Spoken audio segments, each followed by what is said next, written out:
सोचिए, एक ऐसा धर्म जिसका न कोई एक संस्थापक है, न कोई एक पवित्र किताब, फिर भी हजारों सालों से ये विचार जिंदा है। ये कहानी उस धर्म की है जो किसी एक दिन बना नहीं, बल्कि समय के साथ जागता गया। तो चलिए इसमें थोड़ा और गहरे उतरते हैं। सबसे बड़ा सवाल यही उठता है ना कि आखिर एक ऐसे धर्म की शुरुआत होती कैसे है जिसका कोई एक सिंगल फाउंडर ही ना हो। असल में ये कोई एक दिन की घटना थी ही नहीं, ये तो हजारों सालों की परंपराओं, अनुभवों और खोज का एक नतीजा है। और इसका जवाब भी उतना ही गहरा है। ये धर्म शुरू नहीं हुआ, ये जागा है, बिल्कुल वैसे ही जैसे कोई गहरी नींद से धीरे धीरे जागता है। तो चलिए इस जागृति के सफर को एकदम शुरू से देखते हैं। तो हमारी कहानी शुरू होती है हजारों साल पहले, इतिहास की धुंध में, जहां एक बहुत महान सभ्यता के अंदर पहले पहले आध्यात्मिक विचार पनप रहे थे। हम बात कर रहे हैं आज से 5000 साल से भी पहले की सिंधु घाटी सभ्यता के दौर की। ये किसी धर्म की शुरुआत नहीं थी, बल्कि एक जीवन को देखने के नजरिए की शुरुआत थी। एक ऐसी परंपरा जो दुनिया की सबसे पुरानी और आज भी जिंदा परंपराओं में से है। अब देखिए, उस समय के कोई लिखे हुए ग्रंथ तो हमें मिलते नहीं हैं, लेकिन जो खुदाई में चीजें मिली हैं ना, वो एक अलग ही कहानी कहती हैं। योग की मुद्राओं वाली सील्स, अग्निकुंड के बचे हुए हिस्से और पशुपति जैसी जो आकृतियां हैं, ये सब इस बात का सबूत हैं कि ध्यान, आग की पूजा और दिव्यता का जो शुरुआती कॉन्सेप्ट था, वो उस दौर में भी मौजूद था। अच्छा, इसके बाद एक नया फेज आया।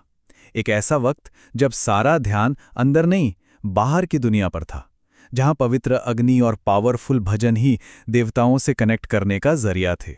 तो सिंधु घाटी के बाद करीब करीब 1500 ईसा पूर्व में वैदिक काल शुरू होता है। और ये एक बहुत बहुत बड़ा टर्निंग पॉइंट था, क्योंकि अब नए विचार और नए ग्रंथ सामने आए और इस सफर को एक बिल्कुल नई डायरेक्शन मिली। इसी दौर में वेदों को लिखा गया। अब ये वेद क्या थे? ये बेसिकली भजनों और मंत्रों के कलेक्शंस थे। और धर्म का सेंटर पॉइंट बन गया यज्ञ। मतलब अग्नि के जरिए इंद्र, वरुण, अग्नि जैसे देवताओं को खुश किया जाता था। और मकसद था दुनियावी फायदा और देवताओं का आशीर्वाद पाना। लेकिन फिर सोच में क्रांति आई। एक ऐसा जबरदस्त बदलाव जिसने इस पूरे सफर की दिशा को बाहर से अंदर की तरफ मोड़ दिया। और ये इस परंपरा के इतिहास का सबसे गहरा, सबसे फिलॉसफिकल टर्न था।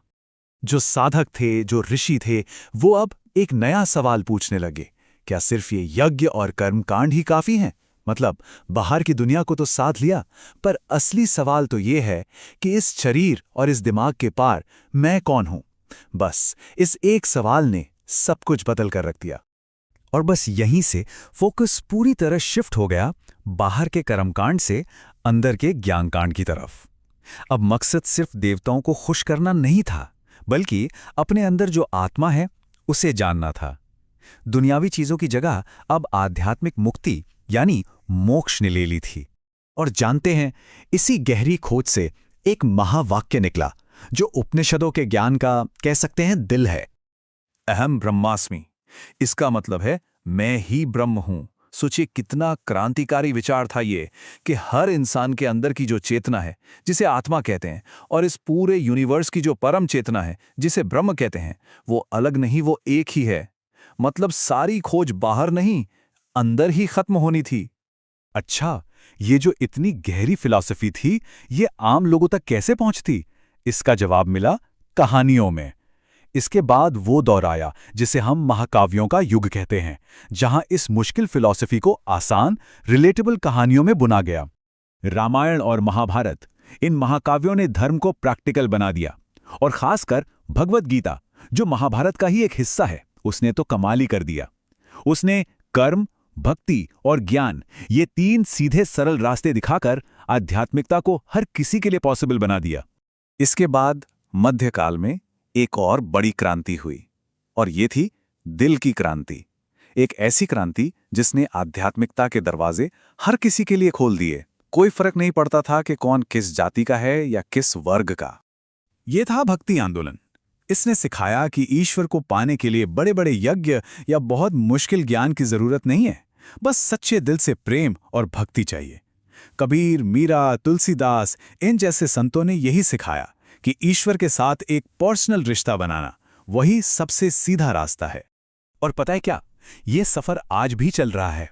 यही तो इस परंपरा की सबसे बड़ी खूबी है कि ये किसी एक शक्ल में या किसी एक किताब में बंधी हुई नहीं है। ये वक्त के साथ हमेशा विकसित होती रही है और इसीलिए इसे सनातन धर्म कहते हैं, मतलब वो रास्ता जो हमेशा से है। मॉडर्न जमाने में स्वामी विवेकानंद जैसे विचारकों ने इसी परंपरा को पूरी दुनिया के सामने रखा। उन्होंने इसके सहिष्णुता और स्वीकृति वाले यूनिवर्सल संदेश पर जोर दिया। तो देखिए, ये जो खोज का सफर है, ये कभी खत्म नहीं होता, ये आज भी चल रहा है। और अगर ये कहानी आपको अच्छी लगी तो ऐसी ही और दिलचस्प यात्राओं के लिए हमारे साथ जरूर जुड़ें। चैनल को सब्सक्राइब करें और इस कहानी को अपने परिवार और दोस्तों के साथ भी शेयर करें।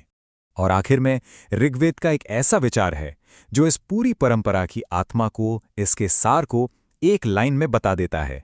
इसका मतलब है कि सच तो एक ही है, लेकिन जो ज्ञानी लोग हैं वो उसे अलग अलग नामों से बुलाते हैं। यही तो इस पूरी अनंत खोज का निचोड़ है कि रास्ते भले ही कितने भी अलग हों, मंजिल एक ही है। और ये हमें विविधता में एकता का एक बहुत शक्तिशाली संदेश देता है।